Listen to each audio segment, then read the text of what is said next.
ऐसा म्यूजिक नामा नगर। ए बाबा गंजावा पियाई दो ना, भांग धतूरा खिलाई दो ना।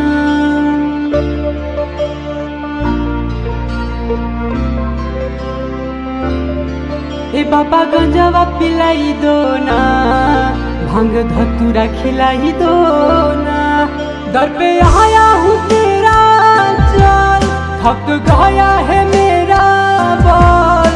दर पे आया हूँ तेरा चल, थक गया है मेरा बाल। ए बाबा गंजावा पिलाई दो ना, भांग धतूरा खिलाई दो ना। ए बाबा गंजावा पिलाई दो ना, भांग धतूरा खिलाई दो ना।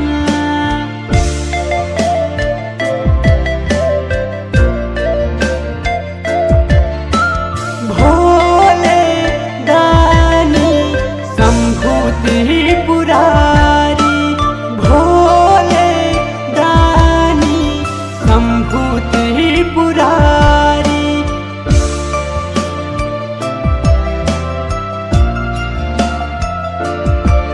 अपना चेला बनाई नहीं हमको रुलाई, गंज साथ ही साथ पियेंगे। मेरा आखिरी ख्वाहिश हुआर बाबा नाई, साथ हम तो आपके रहेंगे। पूजे दुनिया आपका चरण, बैठा लो बाबा अपने चरण। पूजे दुनिया आपका शरण, बैठा लो बाबा अपने चरण। बाबा ना समय हिलाई दो ना, भांग धतूरा खिलाई दो ना। ए बाबा गंजावा पिलाई दो ना, भांग धतूरा खिलाई दो ना।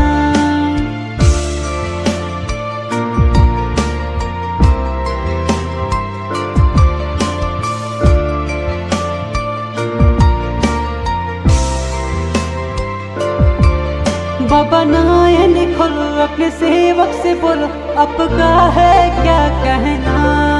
कुछ समझ न आता नहीं, मन मेरा भाता, चाहता हूँ मैं रुकना।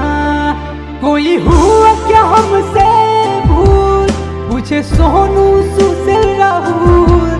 कोई हुआ क्या हमसे भूल, पूछे मंगल भोला राहुल। महेंद्र खतरी को मिला दो ना, भांग धतूरा खिलाई दो ना।